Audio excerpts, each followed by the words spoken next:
Welcome to your Creative Reset, the podcast that helps you rethink how you live and work as we explore insights from human behavior, creative clarity, and biblical faith. Together, let's overcome self-doubt, find direction, and build a life with purpose and freedom. This is Danix Dumdum, your host. Now close those 16 open tabs because your reset starts now. Welcome to episode 10 of your Creative Reset, and I'm just so excited that we are now on our 10th episode. And I just decided na itong episode na to wala siya masyadong structure. If you've noticed, we started it with our pre-recorded intro. Iba lang yung gagawin ko for episode 10. First and foremost, I wanted to celebrate this 10th episode milestone because nung natututo ako paano mag-podcast, I heard that the mentor would say na hindi lahat ng mga starting podcasters nakaka-publish ng 10 episode pataas. So I am just so grateful. I'm just so happy na we are on our 10th.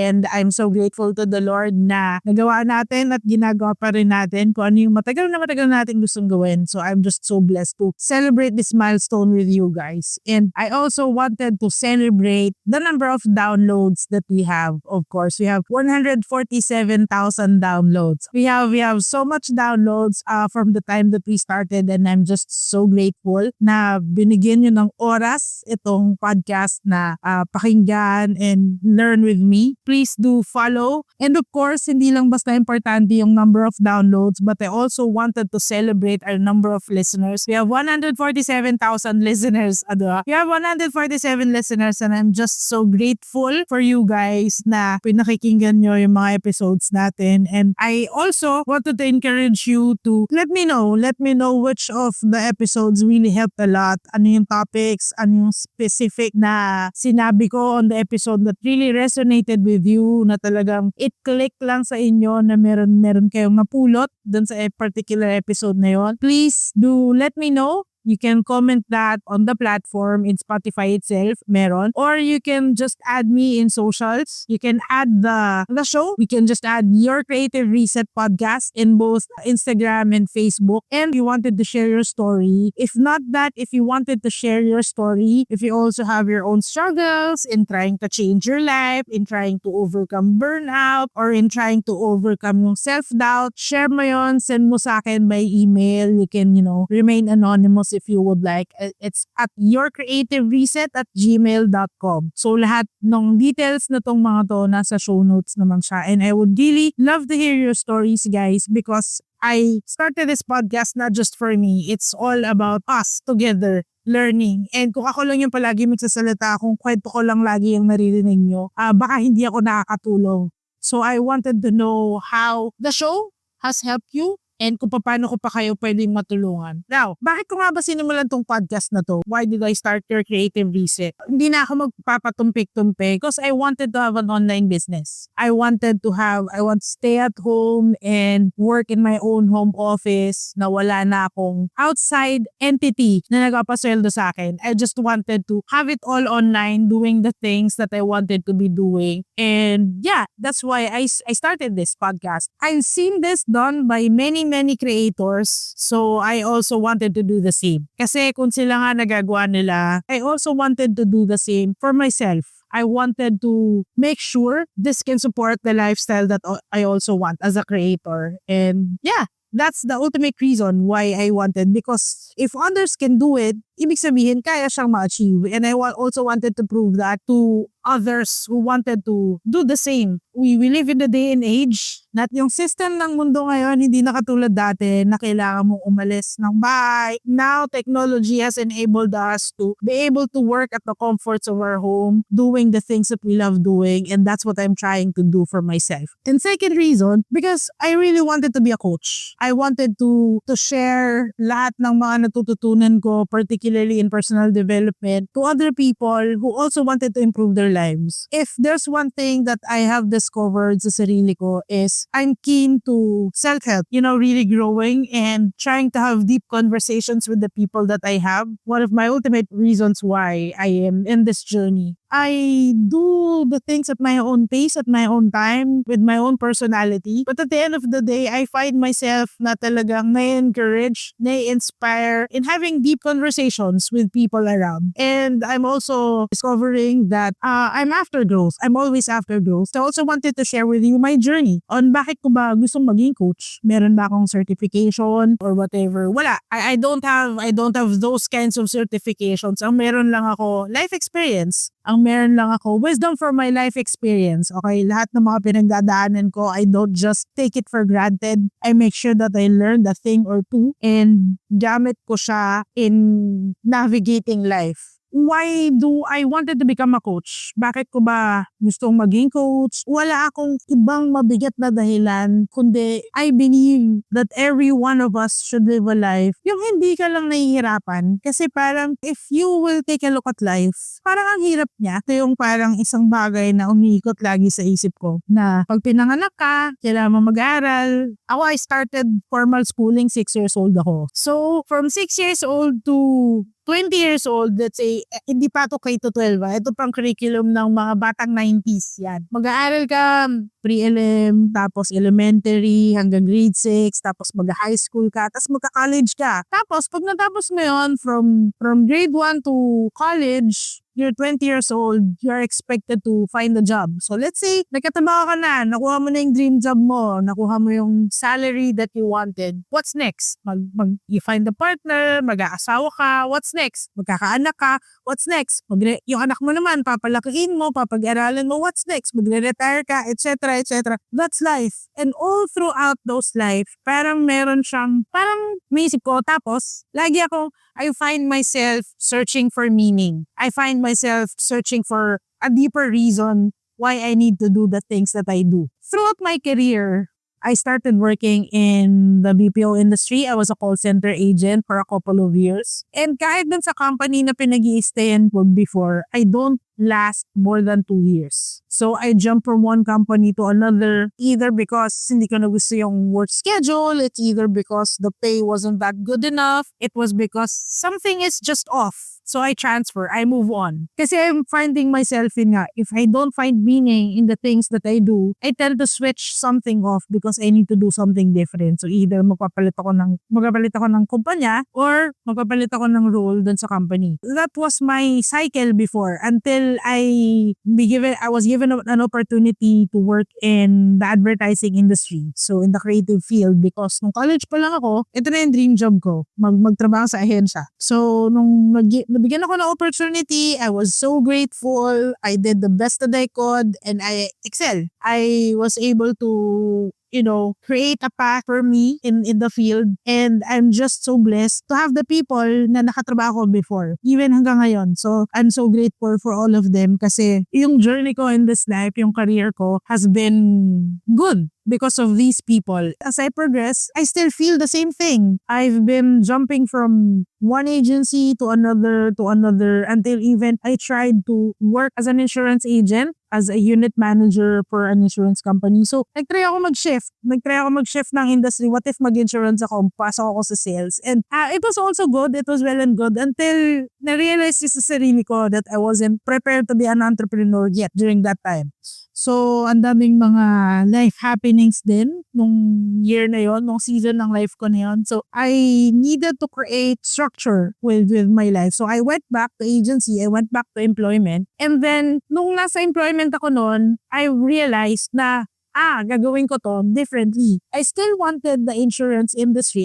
Because I believe in financial planning. I believe in, planning for your life, planning for your future. I really believed in that. So, sabi ko sa sarili ko noon, I will do a creative work pa din because that's where my skills lie. But then, magsa-side hustle pa rin ako as an insurance agent. So, pag kaya ko na, unti-unti, tsaka ako mag-full-time dito sa isang field of expertise na to na gusto ko rin talagang i-pursue, which is dun sa real-life experiences, kumbaga. That was my plan. That was my plan in the next years to come nung season ng buhay ko na yun. But the Lord has different plans. The pandemic happened. Nung pandemic, ang daming nangyayari and I'm sure na naranasan mo din yun na there are a lot of things that has been happening. Things na hindi natin alam. It's the first time ever in our lifetime, maranasan natin yun na the world has really changed drastically. In a blink of an eye, biglang walang mga tao sa labas, lahat tayo nasa bahay,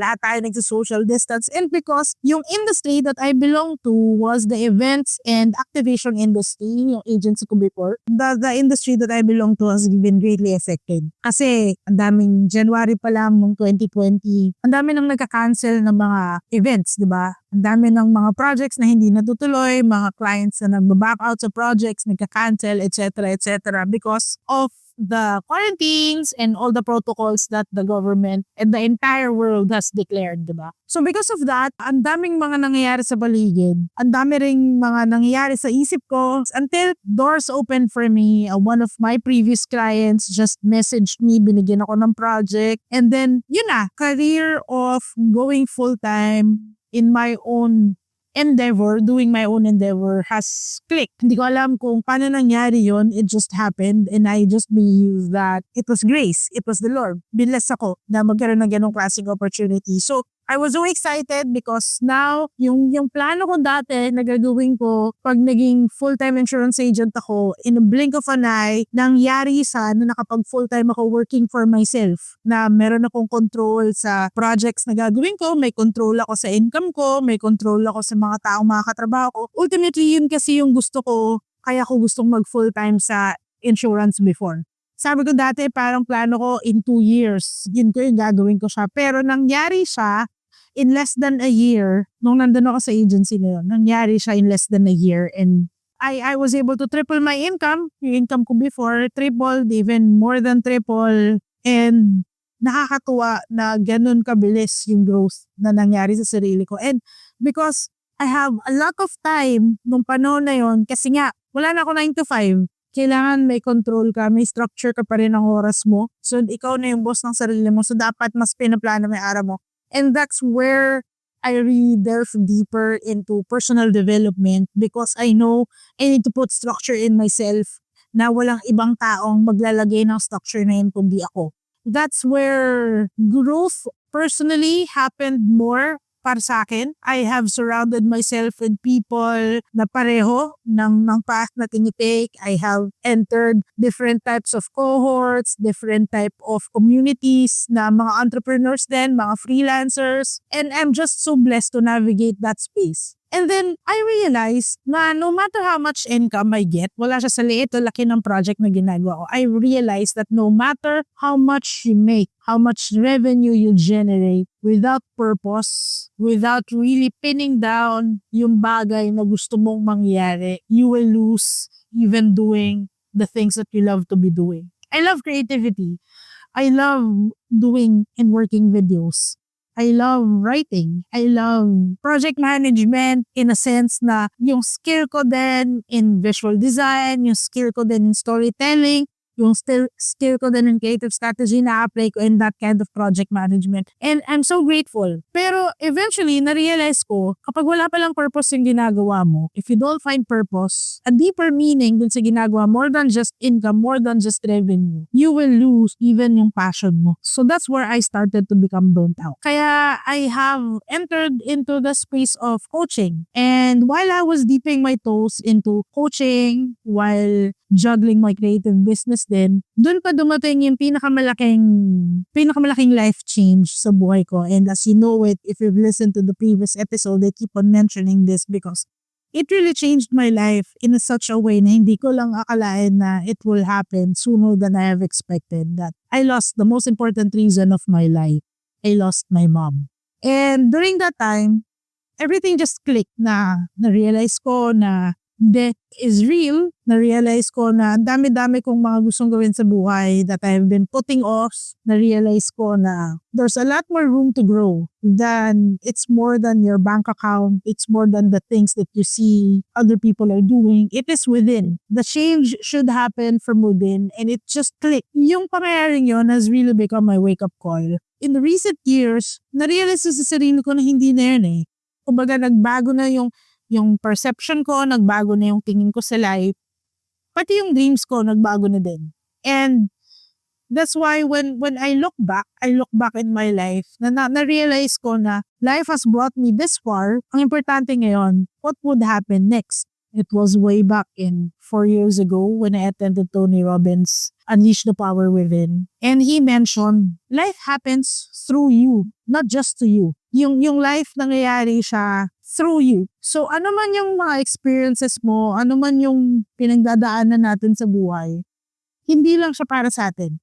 It should be released sa pamamagitan ng life natin papunta sa iba. And that's where it all clicked. Death became real in my life, in my family. I got the chance to bring forth a new life that I am truly called for. That's also my relationship with the Lord has been deeper than I had before. No, teenager ako. And I'm just so grateful na everything is just falling into place. Na may mga bagay na nangyayari na I did not expect to happen, but it happened. And maraming mga bagay sa lives natin na hindi natin ma-explain. Pero alam natin na it's all because there is a divine being who's been orchestrating everything. And if you will ask me kung sino yung divine being na yun, hindi yun basta angel, hindi yun basta universe. As for me, I believe in God, I believe in Jesus. And if there's that person who's been orchestrating everything, it is to Him. And to Him, I give all the glory. That's basically the reason why I wanted to become a coach. Because I know that this life is not meant for myself alone. It's meant to be experienced by me so that I can share the wisdom, so that I can share whatever it is to others around me and who will be able to come into my space.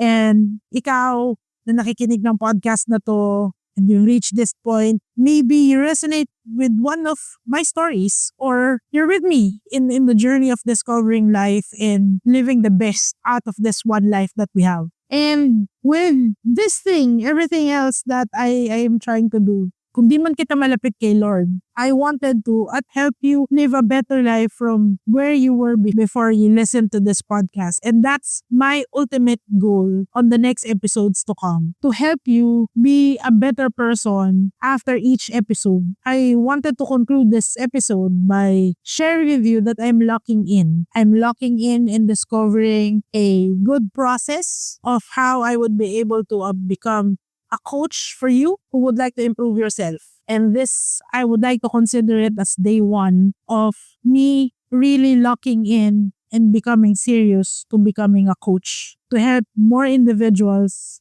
live better lives. Because isa lang yung life natin eh. Bakit natin siya sasayangin sa lagi lang tayong napapagod, nagtatrabaho, napupuyat for other people? Why don't we do it for ourselves na mag-enjoy tayo sa life because we only live once. So I might as well, let's enjoy it. I hope na you've learned a thing or two from our episode tonight or today, whatever time you listen to this podcast. But I am grateful you're here. I am blessed you're here. And I hope to see you on our next Creative Reset. Thank you for having a creative reset with me. I'm Danex. If this episode helped you, share it with someone who might need the same reset today. And if you haven't yet, please subscribe to the show and give it a quick review. It helps us reach more people who feel stuck with self-doubt so they can also find clarity and creative freedom. Sometimes, the reset you need is a return to who He made you to be. Again, this is Danex Dumdum and see you on your next Creative Reset.